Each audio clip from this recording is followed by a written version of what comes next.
We're really excited for this upcoming Lions Break Crown tournament because 8 young hopefuls, 8 men who are looking for a break, will get the opportunity to do so right here on New Japan Strong. And my guest is one of those 8. It's going to be fantastic to see Adrian Quest take off like this. How you doing, my friend? Doing good, man. What up? What you been up to? I've enjoyed your story because, getting to learn about you and your background and how wrestling has kind of helped you in your life and all the things you've done outside of wrestling as well. Just to me, Right. make you a fascinating story. How have you enjoyed your experience on New Japan Strong? I've enjoyed it a lot because for me personally, this is the company I've always wanted to end up at. There is obviously there's other companies right now, but since I was like about 13, I've always looked up to the way New Japan was set up and the aesthetic of Japanese wrestling itself. So New Japan is where it's at, man. No doubt about it. And again, we're hearing from wrestlers who have had a lot of experience in the game, and they're all talking about that New Japan really is the goal. And this is not your first rodeo. You're not a rookie. You've been wrestling now for what, 12 years? I would say about 12 years. Honestly, I've lost track. I started at 11. Started training at 11. Had my first, I guess you could say, pro match at 13. So, about 12 years. Wow. And now, of course, wrestling has been, turned a lot of different things. It's an outlet for creativity. It's a way to get the aggression out. It's great way to exercise or travel the world or whatever. But what has wrestling meant to you? Wrestling for me has been pretty much my life, honestly. So I can't imagine myself doing anything else. But I mean, for the near future, at least, I mean, I have my side hustles and stuff like that. But wrestling has always been the constant in my life, for sure. The growing up in some might say not the best of neighborhoods, right? And is that your story? Yes, most definitely. I grew up in a rough neighborhood growing up. Actually, I lived on the south side of Colton, California, where there's like a lot of poverty and stuff like that. It's actually in the Inland Empire. It's like maybe 45 minutes east of LA. And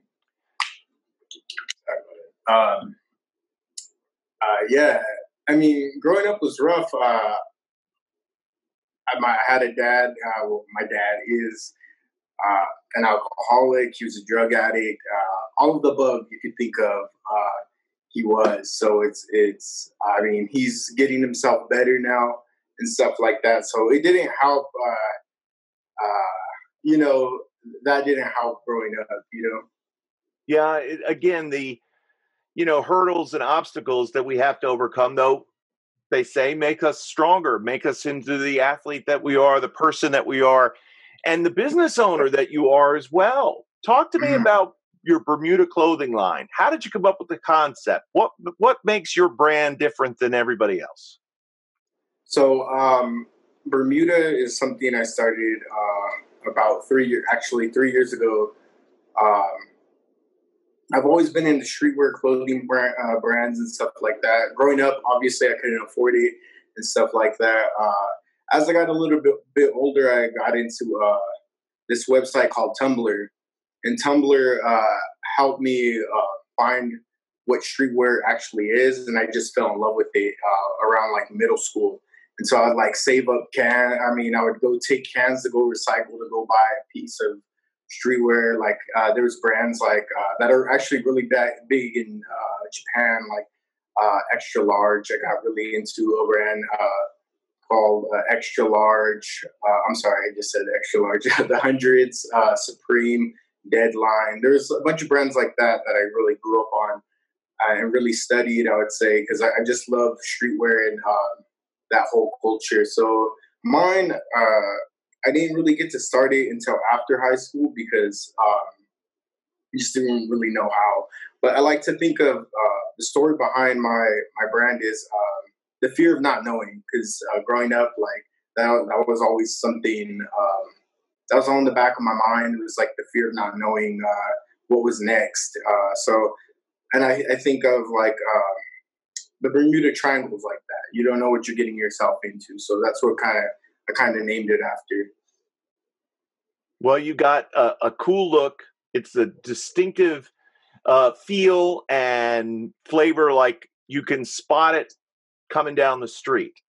You know, you really can see it coming. And like Rocky was the first one. Rocky Rivera was the first one who I saw, you know, wearing it, and I was really impressed with, you know, and that's not me at all. You know, I'm not into streetwear, but I noticed it. I saw the logo. I saw the designs. I was taken aback by it. So how has that and the development of the clothing line and the time you have to put into it, has that helped your wrestling career? Has it gotten in the way of it? How has it benefited? It's benefited me by like me being able to put it out into wrestling, putting people onto streetwear that like are into streetwear or like want to kind of get into what streetwear is, or you know, just cool culture. So. Well, I know Alex Kozlov was like saying, you know, hey, I could see, you know, the suit, the Bermuda. So I was like, I don't know about that. I don't know if I would fit. Maybe Alex Kozlov would. These kids today, you know. So now, okay, so let's say everything goes perfectly, and they tell you at some point, Adrian, you got to make a choice. You got to choose wrestling or Bermuda. Well, for me personally, I don't think wrestling will be forever. So, but I know streetwear is waiting for me after wrestling. So I'm not gonna give up 12 years of my life for something. Though I do love what I'm doing with my brand, I think I could put it on hold for a cool minute. You know, I do own it with my cousin now, so maybe he could take over for that meantime until I do my own thing. There you go. And then come back to it when wrestling says it's done with me. And yeah.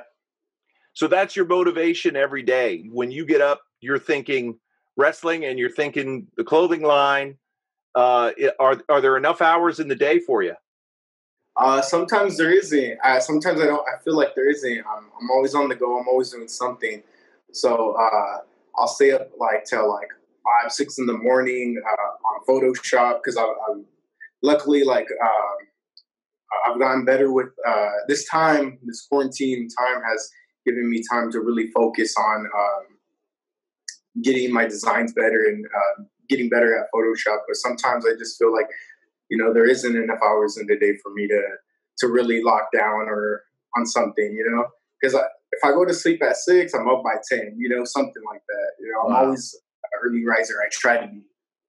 Well, I know that, you know, the life of a professional wrestler is a crazy one. The life of a clothing designer is a crazy one. So you've combined them both and you've got 2 crazy lives all in the span of one. Right. Yeah. It ain't easy, but I love it. So when the opportunity came about to compete on New Japan Strong, were you surprised? Were you taken aback? How did you feel? I was a little surprised, but I know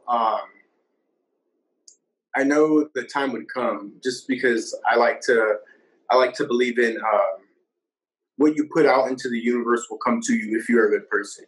So.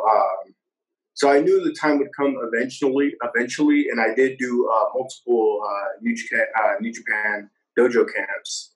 So I know I definitely put in the work, you know, and I was just grinding, you know. And you know, obviously, 8 men, 7 others, just like you. Everybody wants the same thing. They want to win Lions Break Crown. They want to be the first. They want that tournament. They want that prestige, the notoriety. But what would it mean to you to win?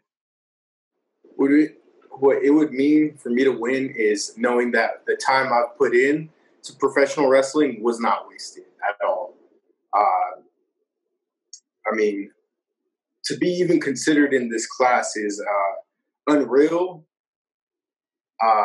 But I definitely know I'm exactly where I need to be and that I deserve to be here because I put in the work. And no, I don't mean to come off as big-headed, but I definitely deserve to be here.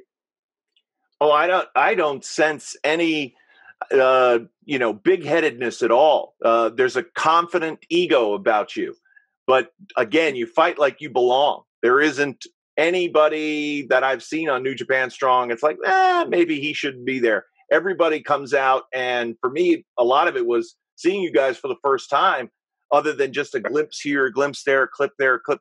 And it's like, wow, this guy can really hang. And that was certainly the case with you. I was really taken to how confident you are as an athlete. It was really good.